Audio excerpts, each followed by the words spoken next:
pode ir. Olá, hoje no nosso CountryCast vou entrevistar a Thaísa Barbosa Preste. Ela tem 36 anos e é uma medalhista olímpica no atletismo. Thaísa, muito obrigado pela sua participação, já agradeço desde já, trouxe a medalha, o mascote. Obrigado por você ter vindo aqui. Imagina, bom dia. Bom dia não, né? Olá a todos, não sei em que momento vocês estão assistindo, né? É um prazer estar aqui com vocês. Eu sou sócia do clube desde 2017 e estou aqui para contar um pouquinho sobre a minha trajetória como atleta e também os dias de hoje. Que bom. Então vamos lá. Queria que você começasse aí contando um pouquinho da sua infância, se a escola que você estudou incentivou. Eu sei que você morou uma temporada no Japão por causa do seu pai. Então fica à vontade, conta um pouquinho aí de tudo, como começou. Eu nasci em São Paulo, eu sou filha do Zé Sérgio, ex-jogador de futebol, ponta esquerda, muito veloz, né? Jogou no Santos, Vasco e São Paulo, também no futebol japonês e seleção brasileira. Na época que eu nasci, ele jogava no Santos, depois ele foi pro Vasco, então eu morei em Santos, no Rio, e com 2 anos a família toda foi pro Japão, por conta da carreira dele. E lá nós ficamos por 8 anos, então boa parte da minha infância eu passei no Japão. E acho que essa vivência, né, no esporte, quase todo fim de semana eu estava no estádio. Meu pai começou no Japão como jogador, depois passou a ser treinador e técnico, né? Foram 8 anos. E também na escola do Japão eu já vivenciei o atletismo, né, em competições escolares e já me destacava desde bem novinha. Até assim na pré-escola tinha algumas competições que a família participava. E eu ficava muito feliz quando meu pai podia estar comigo, porque aí éramos imbatíveis. Sim. Quando era minha mãe, aí eu já tinha que me esforçar além. Ela não gosta que eu fale disso, mas ela sabe, ela entende. O forte dela sempre foi a torcida. E até nessas competições escolares eu competia também em provas mais longas, que nunca foi o meu forte, mas eu também ia bem. Só que eu não conseguia me concentrar. Eu largava muito forte e depois eu me perdi um pouco. E aí eu lembro do meu pai me filmando, né? E ele ficava, vai, Thaísa, corre! E várias vezes ele me chamou para treinar no fim do dia, para ele me explicar sobre respiração, concentração. E eu começava a ver o ônibus lotado e comentar. Ele ficava bravo, mas era uma criança, né? Sim, claro. Mas ele, como atleta, ele queria me explicar, me ensinar. Ele via ali que eu gostava, que eu tinha um talento e ele sempre me incentivou. Mas eu fui começar a treinar para valer, voltando para o Brasil. Nós já viemos morar em Vinhedo, né? Vizinho aqui. E eu fui estudar em Valinhos, no Colégio Visconde de Porto Seguro, onde eu conheci o professor José Roberto Regino, que é um ex-atleta, corria 400 metros. E lá o colégio tem pista de atletismo, tem vários equipamentos, colchão de salto em altura, sarrafo. A pista é de carvão, mas tamanho oficial. E eles têm até hoje um quadro dos recordes. E a gente aprende o atletismo, né? Tem as temporadas de cada modalidade, eles ensinam o atletismo. E lá eu experimentei assim mais próximo, né, do real o que era o atletismo. Até então, na escola, era uma pista oval, na escola que eu digo, no Japão, era uma pista oval, assim, né? Então, não era igual ao atletismo oficial. E o professor percebeu meu talento, eu continuei aqui no Brasil ganhando dos meninos, e isso chamou a atenção, os meninos ficavam bravos, né? E eu, assim, né, uma menina magrinha, com pouca estatura, olhando assim, não dava muito, mas a hora que Tinha que dava correr. o apito da largada.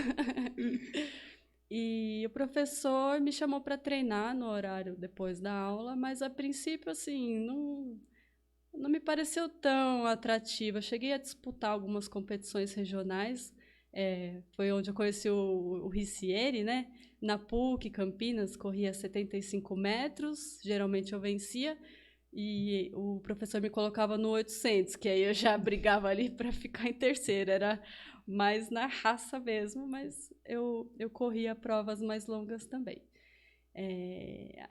Eu estava já no primeiro colegial quando ele conseguiu me convencer. A gente ia ter intercolegial e ele começou a me dizer que outras escolas tinham meninas treinando e eu fiquei ali, não queria perder, né? Então eu falei, não, vou treinar um pouquinho para me garantir.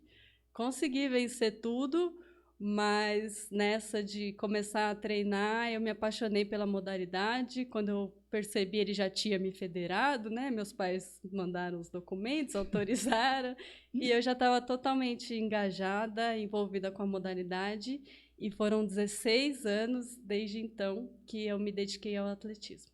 Sim. Voltando um pouquinho lá no Japão, você consegue lembrar da sua escola lá no Japão? Claro que você estudou no Porto Seguro, a gente é uma escola de alto nível, né, comparada com a municipal, estadual. Lá era uma municipal, assim, era uma escola do governo ou era uma escola particular? Tem essa diferença? Lá tinha uma estrutura, que nem você falou que começou a correr lá. Você consegue lembrar alguma coisa de como era a escola lá, Sim. o incentivo, assim? A escola era do governo, né? Lá tem pouquíssimas particulares e é de acordo com o local que você mora, né? Desde bem novinha, na primeira série já tinha que ir a pé para a escola. E eu lembro assim da educação física ser bem, eles não colocavam modalidades, né? Era algo assim, escalada, atividades assim que desenvolvem bastante, né? Toda a parte de habilidade, da habilidade motora, né? Lateralidade, Sim. tudo. E também, apesar da escola não ter uma pista oficial, eles improvisavam, assim, tinha até... Eu lembro de ver bloco de partida lá, e eles incentivavam com essas corridas da escola, né? Por exemplo, tinha uma corrida, essa corrida mais longa que eu comentei, até chegar na data dela, os alunos tinham que completar, eu não lembro a quantidade, mas várias voltas ali. E cada volta tinha uma bolinha que você ia ganhando um adesivo. Eu lembro de disputar campeonato de pular corda também. Coisas assim que parece ser besteira, mas que ensina bastante, né? Parece uma brincadeira, mas na verdade está transformando a criança, mostrando o caminho para onde ela tem a habilidade, né? Uhum. E por que você não foi pro futebol? Porque, né, um exemplo desse dentro de casa, até começou como técnico seu, né? E por que ele não ensinava você a chutar bola e ensinava você a correr? Então, para mim, na genética, acho que só veio a velocidade, a parte da habilidade acabou ficando aí pelo caminho. Eu nunca tive muita afinidade com bola, mas também nem precisei dela, né? Nem precisou. O Tá meu pai certo. sempre me incentivou, assim, mas nunca esperando que fosse dar no que deu, né? Que eu fosse chegar onde eu cheguei. Era mais porque eu gostava mesmo. Você contou que você treinou mais ou menos durante 16 anos, né? E esses treinos, que cidade que foi? Como que era? Conta um pouco da estrutura. Por exemplo, quem que levava? Seu pai tinha o pai patrocinador? Ou você, depois de um tempo, você já conseguiu algum dinheiro, algum patrocínio? Como é que era isso daí? Eu comecei treinando no colégio, né? Quando eu terminei o colegial, eu passei a treinar em Valinhos também, mas na escolinha da prefeitura, onde eu conheci o treinador Adriano Vitorino, que foi meu técnico por 7 anos. Durante esse tempo todo, eu treinei em Valinhos. No começo, meus pais me levavam, né? Também não tinha carta, né? E em competições também, geralmente eu ia com o transporte aqui de Valinhos, da prefeitura, mas meus pais iam um pouquinho mais tarde, né, para Sim. poder assistir, sempre acompanhado. Eu comecei a receber com 19 anos. Só que aí eu já não competia mais por Valinhos. Valinhos era mais a iniciação, né?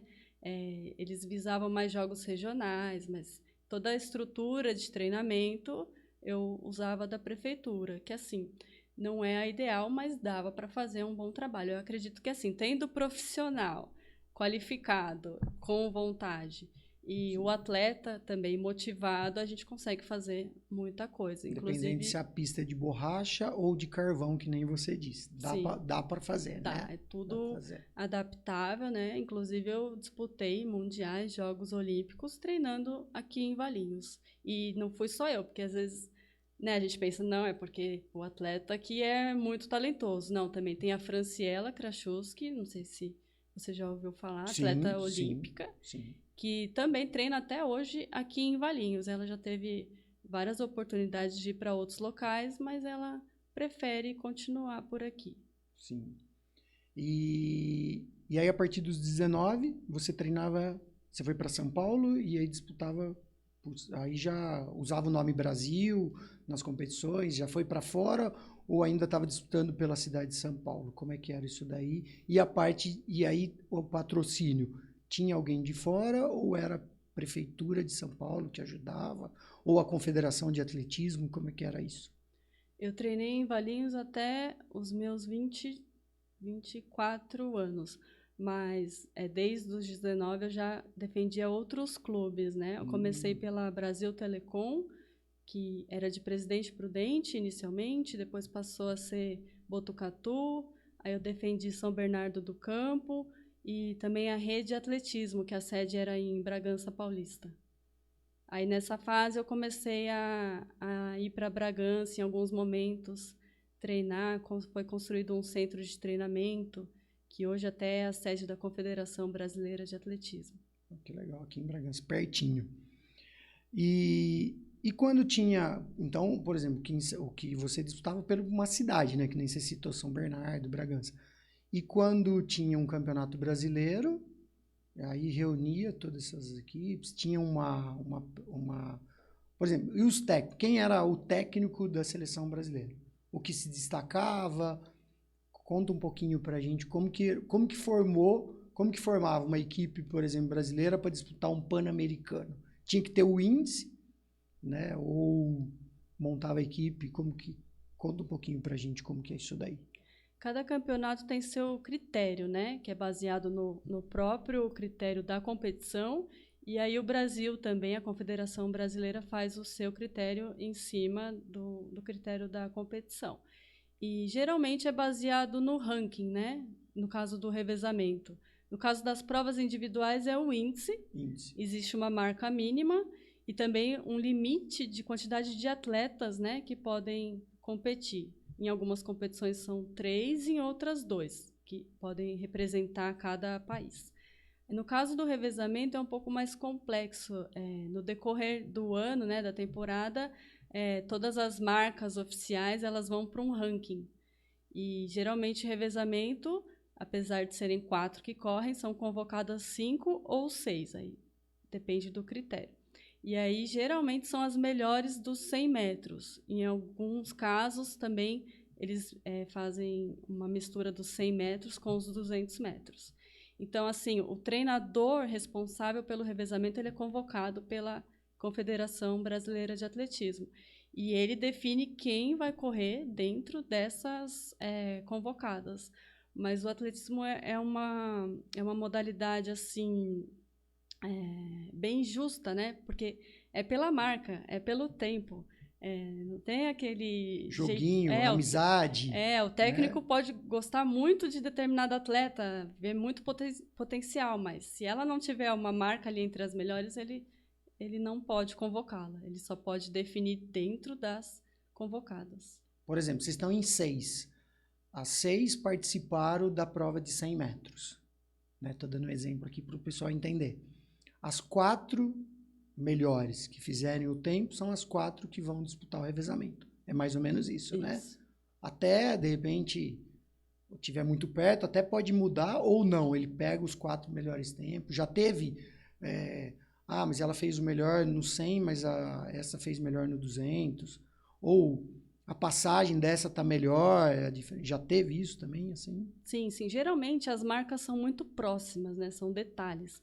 E tem atletas mais constantes, que correm sempre dentro daquela marca. Outras que um dia iluminada acerta uma marca.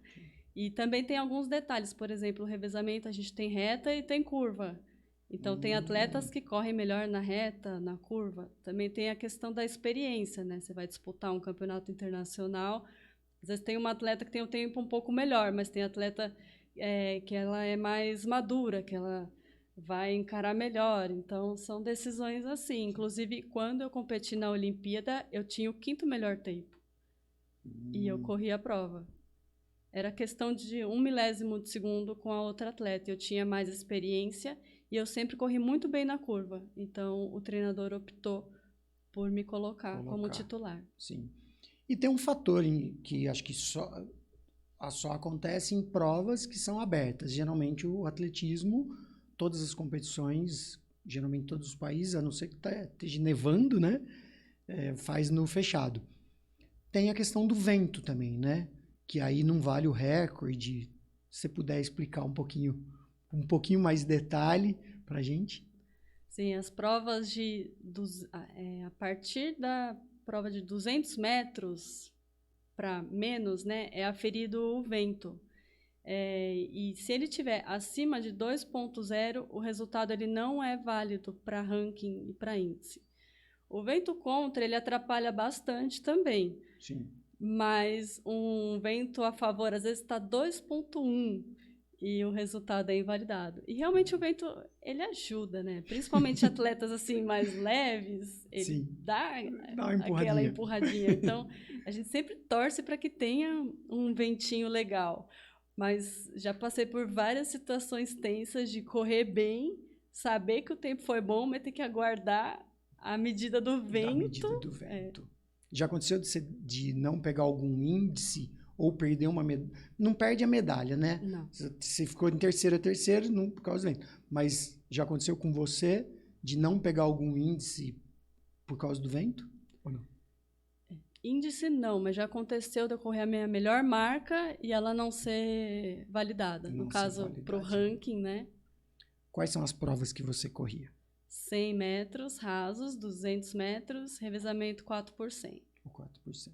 Eu gosto de falar para a criançada que são as mesmas provas do Bolt, né? Aí todo mundo já sabe. Todo mundo sabe o que é. Todo mundo já sabe. Eu cheguei a fazer salto em distância e salto em altura também. E algumas vezes eu corri os 400 metros. Também o revezamento 4x400, mais para defender a equipe em jogos regionais, abertos, até Troféu Brasil, Campeonato Estadual. Mas foi mais para cobrir ali. Às vezes a equipe não tem 4 atletas da prova, né? Sim. Então tem que puxar. E a quantidade de medalhas de brasileiro e pan-americano, quantas foram? Aí conta um pouquinho pra gente, antes da gente começar a entrar em Olimpíada. Eu não tenho um número exato, até eu precisava parar para contar essas medalhas. Elas estão divididas em 2 caixas, né? Mas eu tenho ali desde medalha do Porto Seguro até medalhas, né, internacionais. Sim. Mundiais, assim. Então tem bastante aí, não é uma medalhinha aí de sorte, nada, né? Não. Sim, se dedicou, né? É por isso que tá em caixa. Porque se colocar na parede, derruba a parede. Derruba, né? Não dá, a parede não dá mais, né? Cai o suporte. Colocar tudo num quadro não dá, mas acho que separar as principais ali e fazer um quadro seria legal. E hoje, você parou de treinar? Como que você... O que você está fazendo hoje? Eu parei em 2016, no final do ano. Na época eu estava morando em São Paulo, né? Eu morei de 2010 até 2016, que eu estava nessa época defendendo a equipe BMF Bovespa, que defendia também São Caetano do Sul. E a gente decidiu, eu e meu marido, a gente decidiu voltar para o interior, né? Que a qualidade de vida aqui não tem igual. E eu me formei em Educação Física na PUC Campinas, isso antes de eu sair daqui do interior, né? Logo que eu terminei o colegial, já comecei a faculdade, porque a carreira de atleta é curta, né? Não tem como a gente pensar que vai viver disso para sempre. Então, eu sempre tive essa consciência e me preparei para o pós-carreira, né? Também fiz uma especialização em Fisiologia do Exercício. E quando eu encerrei a carreira, eu fiz o programa de carreira do atleta, que é do Comitê Olímpico Brasileiro. E lá me encaminharam para uma pós em marketing. E eu também fiz alguns cursos de administração esportiva do Comitê Olímpico Brasileiro. E hoje eu sou segunda vice-presidente, também diretora técnica da Federação Paulista de Atletismo. E eu também... Paulo, dá licença. E a gente trouxe ela só por causa da medalha, hein? Nós estamos falando com a vice-presidente do Comitê de Atletismo. Olha aí, hein, Paulo? E a gente trouxe ela só por causa da medalha. Desculpa, Raíssa, pode falar. Eu também faço parte do programa Ídolos do Atletismo, né, que tem o patrocínio da Loterias Caixa. E a gente tem todo esse respaldo da Confederação Brasileira de Atletismo. A gente faz palestras, várias ativações com crianças, com adultos, sempre promovendo a modalidade, né, fomentando a modalidade. Eu também faço parte da Assembleia Geral da Confederação Brasileira de Atletismo, tenho voto, né, direito de voto e voz nas assembleias, então a gente participa dessas decisões e ajuda, contribui para que o esporte evolua. Que legal, porque a sua bagagem, né, a sua experiência contribui muito. Quando você falou que você fez faculdade no período que você estava treinando. Sim. E conseguiu? Porque aqui no Brasil é complicado, né? Eu já escutei falar, teve gente que a pessoa ia disputar um campeonato pan-americano, às vezes um mundial, e a faculdade não mudou a prova. A pessoa ou perde a prova na faculdade ou perde a competição, né? Como que foi conciliar isso daí? Foi um desafio e tanto, mas assim, eu sempre conversava com professores, até com o reitor, inclusive a PUC, eu tinha uma bolsa de 50% que me ajudou também, e muitas... A bolsa porque você era atleta. Tá. E assim, eu perdi várias provas que eu tinha que remarcar, por conta das faltas. Cada semana de falta eu tinha que apresentar um trabalho de cada matéria. Eu tive boas amigas também que me ajudaram bastante. Às vezes eu chegava de viagem, elas já estavam com tudo pronto ali para me explicar, Sim, né? ou pôr o nome no trabalho. Vários trabalhos também. Eu fiz meio que à distância, participei à distância, mas assim, eu acho que eu me dediquei bastante. Não peguei nenhuma DP, terminei a faculdade com uma das melhores notas da turma, porque realmente era o que eu gostava, né? Sim. E também eu acho muito importante para o atleta vivenciar outras coisas. Então, esse momento que eu estava estudando, eu estava, né, com a cabeça em outro lugar, pensando em outra coisa, não só ali bitolada no treinamento, né? Hoje, como que você faz parte de esse ídolos do atletismo, né? Você falou que promove palestra, tudo incentiva ao esporte. Como é que está hoje o atletismo? Então, por exemplo, se a gente pensar na cidade, você saberia dizer como que está aqui em Valinhos, ou como que está nos clubes que você participou? Como é que o atletismo hoje, o que a gente pode esperar, assim, para falar um pouco para essa molecada aí? Bom, após os Jogos Olímpicos do Rio, o legado que os Jogos deixou não foi muito legal, né? Aquela estrutura toda, materiais que ficaram lá e não foi distribuído. Enfim, também somou com toda a crise nacional, né? Aí a pandemia veio foi um obstáculo e tanto para atrapalhar um pouquinho mais, mas a gente está trabalhando firme tanto na Federação Paulista, que é a principal federação do Brasil, né? O atletismo está quase que todo concentrado aqui. E a gente faz bastante reuniões, vai em cidades, vai fazer visitas. Valinhos, inclusive, é um filiado nosso, eles estão tentando retomar esses treinamentos de atletismo. E eu acredito que, por exemplo, aqui seja um local que tem muito material humano. Não fui só eu, Franciela, tem outros atletas que chegaram a nível até internacional. Sim. Então, acho que quando tem o professor ali com vontade, não precisa ter muita estrutura para iniciar, né? O atletismo pode até correr descalço, não tem problema no começo. E nas Olimpíadas agora de Tóquio, na minha concepção, o Brasil foi muito bem. 2 medalhas de bronze foi um resultado muito bom. Sim. Embora a pandemia tenha sido algo global, né? Para a gente parece que é tudo um pouquinho mais difícil, né? Eu me preocupo um pouco com daqui a alguns anos. A gente perdeu bastante praticantes, né, da modalidade, crianças. E, inclusive, no último domingo, agora a gente teve o Campeonato Paulista Sub-14. e várias crianças competindo, e precisa ter competição, né? É difícil, assim, para uma modalidade que não é tão dinâmica, a gente acaba perdendo para o futebol, para o vôlei, handball. Eu passei por isso, para mim parecia ser chato ficar correndo lá junto com o professor, mas quando o treinador, o professor, ele sabe motivar, incentivar, colocar brincadeiras ali, né? Aí o esporte flui e talentos são detectados. E não é só uma questão de resultados, talentos. Eu acho que o esporte tira de vários caminhos ruins, né? Ensina muita coisa. E a Federação Paulista, a gente não trabalha só pensando no atleta, mas na modalidade como um todo, né? Em tudo que o esporte pode promover, acrescentar e somar para a população. Sim. O esporte todo mundo já sabe que é tudo isso que você falou mesmo, né? Eu, por exemplo, que só fui um atleta bem menos, vamos dizer assim, só fui da cidade, se minha técnica falava, vai dormir, eu ia dormir. Se meu pai falasse, eu não ia, né? Então, isso daí tem que ir pro esporte mesmo, né? Tem que fazer, independente se vai competir, se não vai, se vai medalha, é uma disciplina muito boa. Hoje, qual é o caminho? O que você falaria? São os clubes, são as escolas, falta, né? Qual escola? Que nem o Porto Seguro tem uma pista só, né? Hoje nenhum espaço mal tem de repente às vezes nenhuma tabela de basquete não tem, né? Então qual seria o caminho? Seria a televisão, divulgar mais? Que nem se falou, para ganhar de um futebol, né?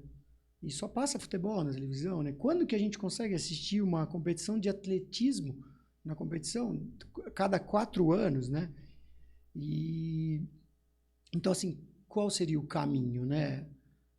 Você falou, você está fazendo sua parte, mas e os clubes, as prefeituras, as escolas, né? Para essa criançada que a gente também compete com o celular, né? Sim. Eu fui privilegiada, né, de estudar num colégio como Porto Seguro. A maioria não tem essa oportunidade. Eu acredito, assim, que não seja só função da escola, da cidade, da prefeitura. Tem que ter essa comunicação. Quase todas as crianças passam pela escola. Tem que passar, devem passar, né? Então, se o professor estiver atento ali, ele vai perceber alguns talentos. Às vezes, um menino muito alto, para um salto em altura, por exemplo, né? Ou atleta rápida, ou aquele que não cansa. O atletismo tem espaço para todo mundo, né? Sim. Para o alto, para o baixo, para o magro, para o mais forte. fortinho. Cada um vai ter uma prova ali que dá para encaixar. Mas o que eu vejo acontecer às vezes o professor nota o talento, mas ele não tem para onde encaminhar. Então tem que ter ali um clube também, algum local para poder encaminhar essa criança. Porque ele viu que a criança tem um talento, mas se a cidade, né, não tem uma estrutura, perdeu aí, né? Sim. Perdeu aí. Tá. Aí a pergunta agora que eu tô delirando com essa medalha aqui. Meu Deus, que coisa mais linda ver isso. Olha, muito bom. Conta aí pra gente, né? Foi lá, competiu em Pequim, ficaram em 4º lugar e, infelizmente, o 4º lugar não aparece em nada, né? Você, imagina, uma pessoa que pega uma medalha, falei isso pro Rodolfo, o 4º melhor do mundo, né? Era para ter se recebido igual ao 3º, tá? Mas como não trouxe a medalha, né? E aí, conta essa trajetória pra gente. Bom, vamos voltar para 2008. Vou até voltar um ano a mais. 2007, a gente teve o Pan-Americano no Rio, né? E a gente treinou muito para essa competição. O Brasil tinha grandes chances de ganhar medalha no revezamento feminino. E a disputa foi enorme. Várias atletas tentando essa vaga. Foi uma briga grande. Eu consegui a vaga no revezamento 4% e também nos 200 metros. E chegou na competição, estava um dia uma chuva, no Rio de Janeiro estava um frio que nunca acontece e foi muito difícil competir em casa. Eu tinha defendido a seleção brasileira até então 2 vezes só, não tinha tanta experiência e a gente realmente sentiu bastante essa pressão de estar em casa, somado com cansaço também, porque foi uma temporada bem pesada. A gente acabou terminando em 6º lugar. E foi super frustrante na época. E aí, um ano depois, Jogos Olímpicos de Pequim. Deixa eu só te cortar.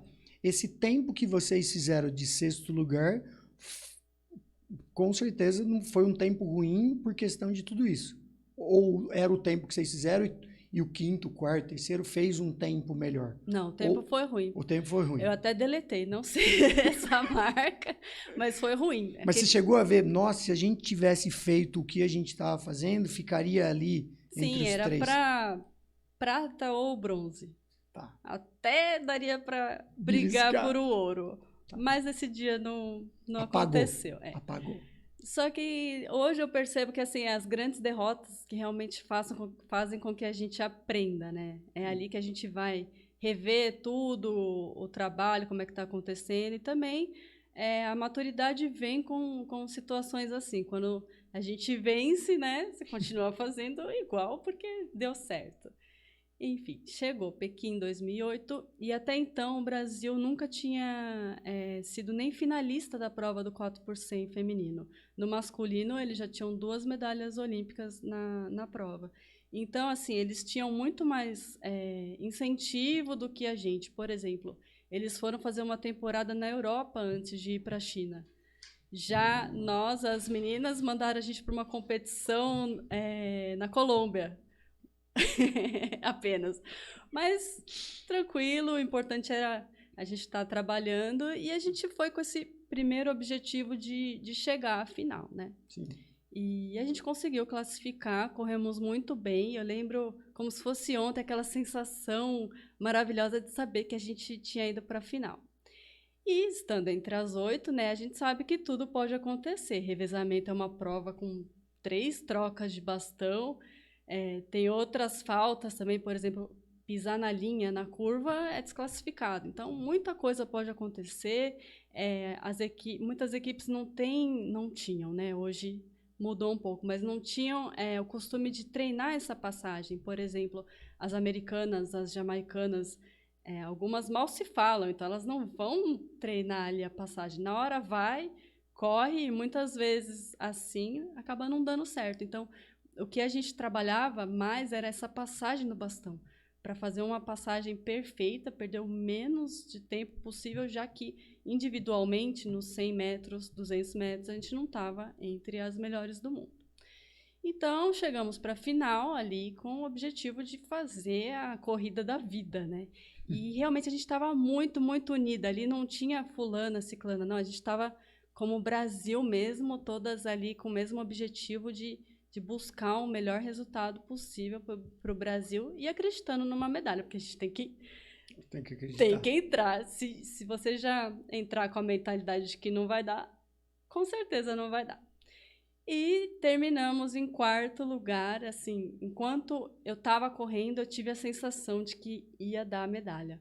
Mas na minha passagem de bastão para Rosângela Santos, atleta que na época tinha 17 anos apenas, ela estava com uma dor na perna, mas não tinha muito. Ela estava fazendo a fisioterapia, acompanhamento, não tinha muito o que fazer ali em cima da hora, né? E naquele momento que ela acelerou, ela sentiu a perna, o que fez com que a gente perdesse um tempo. Mesmo assim, ela correu até o final, correu muito bem, mas nós terminamos por 10 centésimos de segundo em 4º lugar. E apesar de ser um resultado muito bom, né? Pensar que a gente foi querendo estar entre as 8, terminou em 4º. Mas 4º lugar não tem como sair feliz, né? Fica aquela sensação de um quase. É muita diferença, como você mesmo falou, entre 3º e o 4º. Não ter a medalha, não subir no pódio, acaba sendo meio que o primeiro dos que perderam, dos que apenas participaram. E assim, a gente voltou para o Brasil com aquela sensação, né, meio frustradas, tal, mas trabalhando firme para tentar uma nova oportunidade dali 4 anos. Inclusive, 2 anos depois, a gente teve Mundial na Alemanha e terminamos em 5º lugar. Foi, de novo, quase ali, uma bola na trave.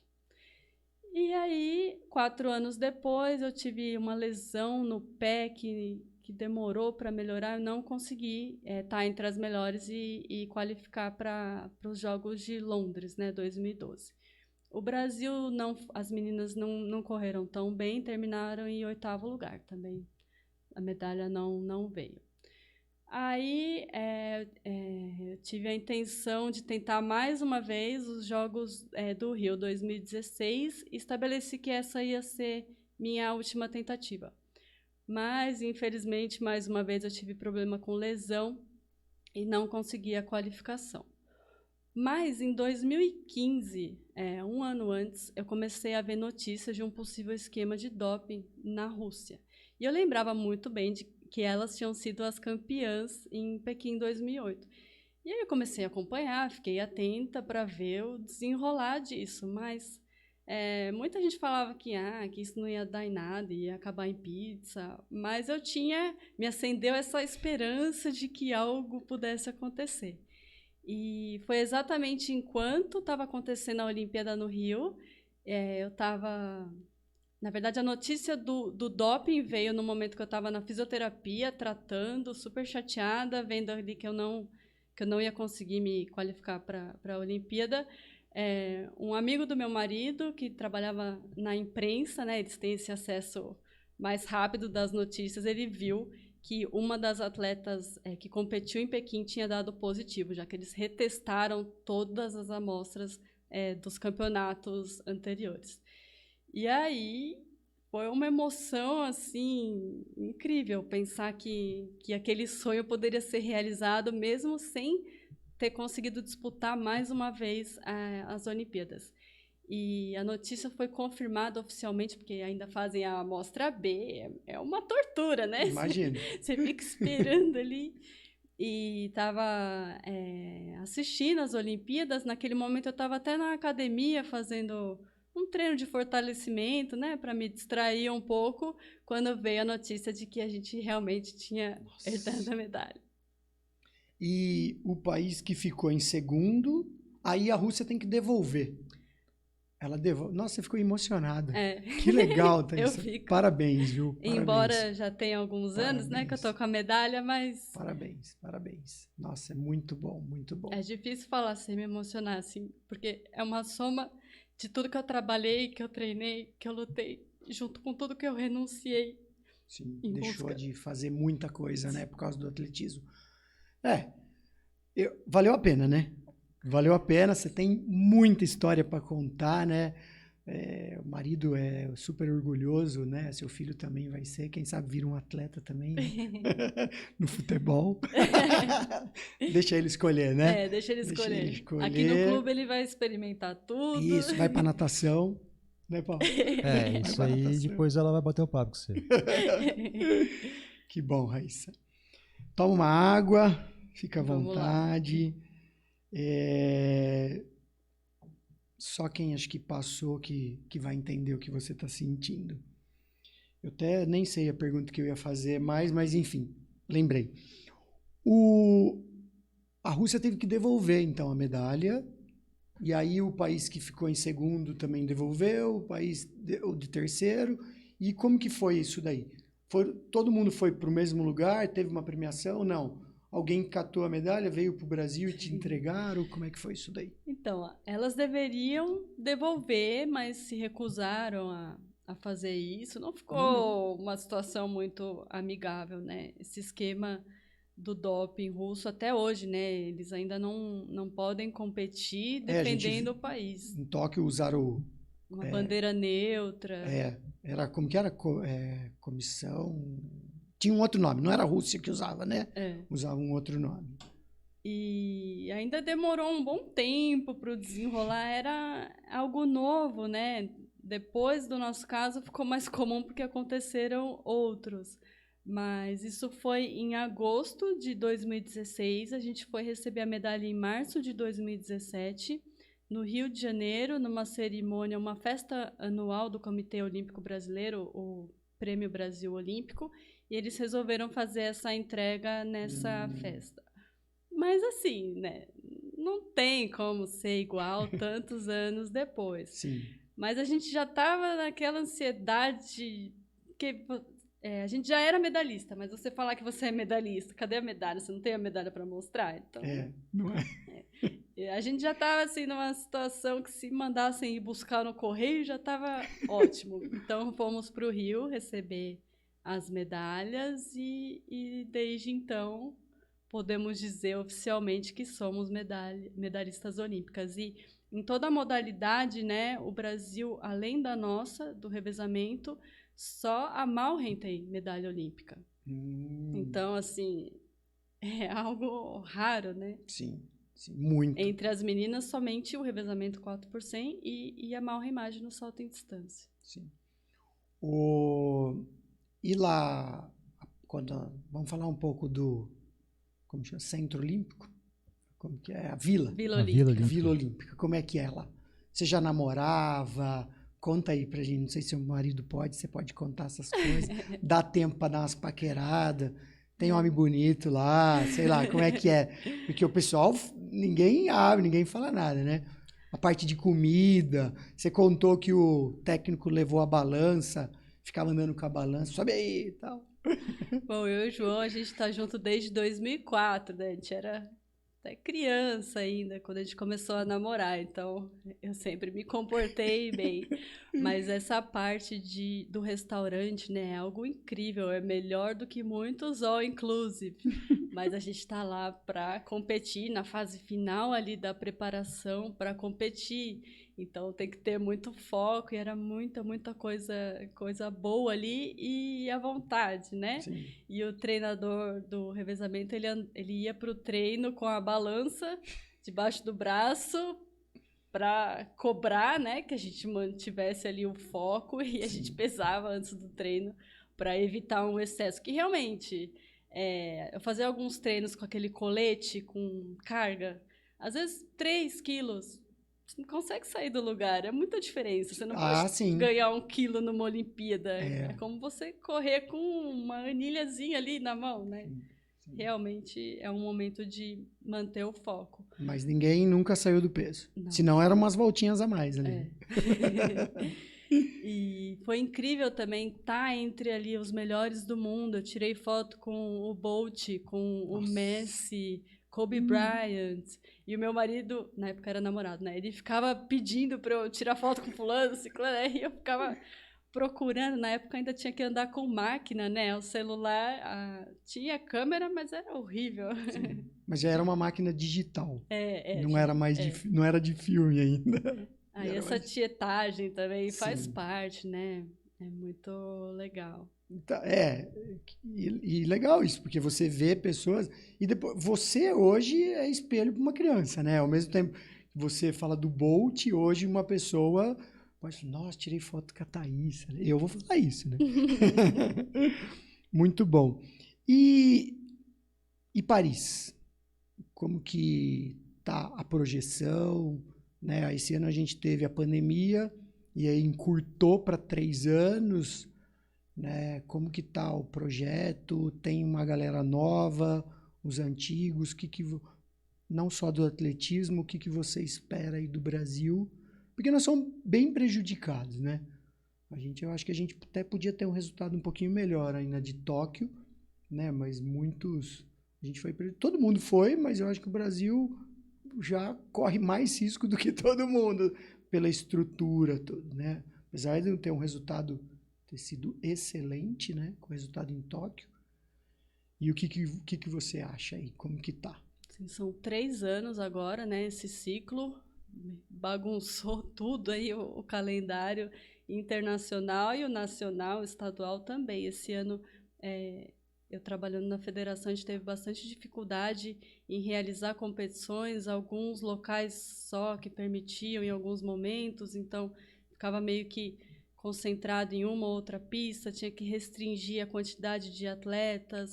Sem público, né? Foi bem difícil, mas ainda conseguimos fazer competições. Por ser uma modalidade ao ar livre, né, com pouquíssimo contato, isso favoreceu um pouco.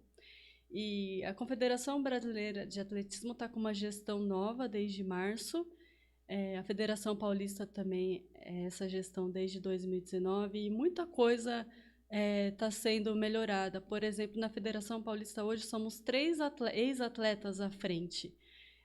Claro que também, né, estudamos, nos preparamos para estar à frente do esporte, mas eu acho que o atleta ele tem aquela visão, assim, ele consegue enxergar algumas coisas com o coração que um gestor que não vivenciou o esporte não conseguiria. A gente tem outros profissionais junto com a gente que não foram atletas, mas a gente sempre tenta mostrar essa visão do atleta, né? E a gente tem conseguido fazer competições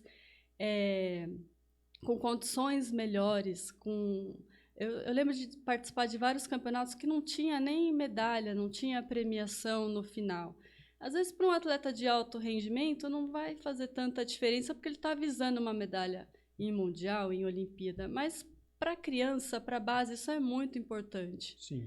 E a gente tem conseguido colocar, por exemplo, transmissão ao vivo nos campeonatos, essas imagens depois ficam todas no YouTube, então também é material para a gente ir em busca de patrocinador. A gente tem conseguido melhorar o nível dessas competições para buscar patrocinadores. E tem dado certo. É que a pandemia, né, acabou atrapalhando um pouco, tá difícil conseguir assim, investidores, mas acho que a gente está no caminho certo. Sim. E tem que começar pela base, né? Mas também o alto rendimento tem que ser bem tratado. Tem vários detalhes já, por exemplo, o clima no dia da competição. Isso não tem como a gente controlar. Mas tudo que for possível, por exemplo, evitar atrasos na competição, isso é super importante para o aquecimento do atleta. Então, a gente tem trabalhado firme junto com a nossa arbitragem, que também é muito qualificada, para poder colocar as melhores competições possíveis. E tivemos vários índices, né, para as Olimpíadas nos nossos campeonatos. A gente conseguiu atender atletas do país todo, até em campeonatos paulistas, nós permitimos a participação de atletas de outros estados, já que vários estados não estavam conseguindo fazer competição, e aqui a gente estava... Isso é incentivo, né? Sim. Isso é incentivo a mais. E hoje, agora, tem a participação a Loteria da Caixa está há quanto tempo já como patrocinador? Isso daí melhorou muito, né? Muito, porque muito. É dinheiro entrando para o técnico, para a estrutura, para a viagem, né? Isso daí é um bom...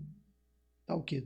Tem uns 5, 6 anos já? Não, a Caixa está com o atletismo há 20 anos já. Ah, com o atletismo. Com o atletismo. A Caixa, né? É que esse ano passou a ser Loterias Caixa. Por isso que tinha confundido isso daí.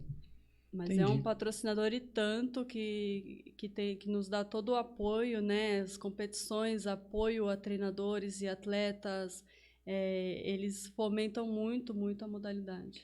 Que nem hoje, uma modalidade coletiva que consegue fazer um amistoso nível internacional é muito importante, porque depois nas Olimpíadas vai pegar. Então, não adianta não sei, a minha opinião, o que você acha?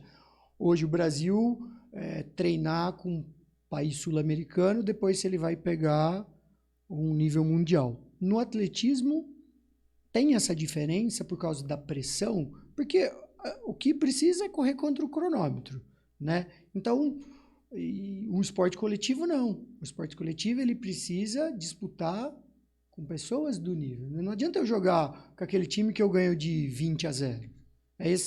E no atletismo? É assim também ou não? O que precisa é ter treinamento, gente preparada. Não sei se você entendeu o que eu quis dizer, né? Porque você escuta falando, o Brasil precisa marcar amistosos com seleções de nível mundial, porque depois na Olimpíada vai pegar essa. Não adianta só jogar com um nível mais fraco. No atletismo, o que o atleta precisa ter? Né? Ou ele tem isso? Como que é? Pensando em resultados a nível olímpico, mundial, é primordial competir fora do Brasil, com os melhores do mundo, porque quando a prova é forte, acaba puxando todos os atletas, né? É diferente. Às vezes o atleta vence tudo aqui no Brasil, mas ele acaba ficando um pouco limitado. Não adianta, não é só a cabeça, a torcida, né? Se tem alguém do lado dele na frente, ele vai se esforçar mais. Não tem como substituir isso. Então, é muito importante. Inclusive para o revezamento também, né?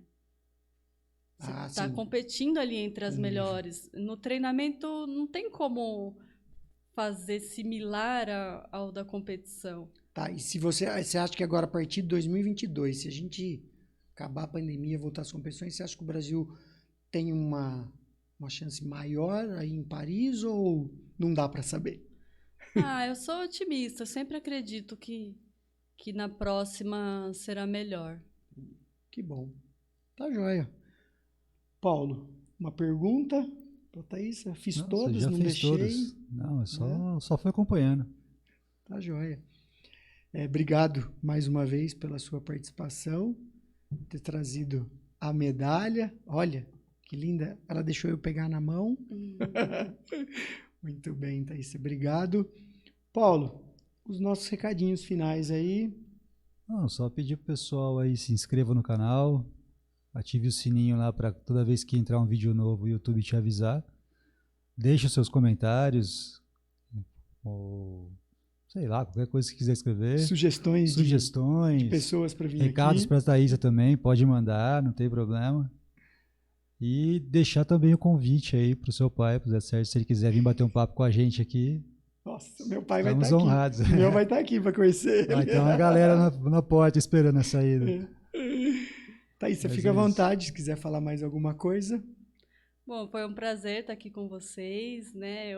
A fase que eu mais aproveitei o clube, acho que foi da gestação, que eu fui, né? Não podia fazer o treinamento ali, a atividade mais intensa que eu estava acostumada, aí passei pelo Pilates, Yoga, Hidro, foi super bom.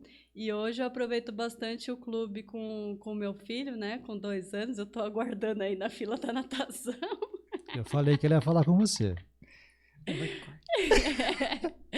Mas a gente sabe que, né, é bem concorrido, todo mundo quer, estamos aguardando com paciência aí. E a minha ideia é que ele experimente tudo, passe por tudo, sem nenhuma pressão, assim como eu também não tive, né? Foi algo natural. Vou incentivar a atividade física e vamos ver o que acontece. Mas a primeira palavra dele foi bola.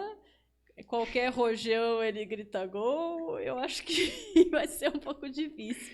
Não só por conta do meu pai, mas também meu marido, meu cunhado. Você conhece o pessoal aí, né? Mas é isso.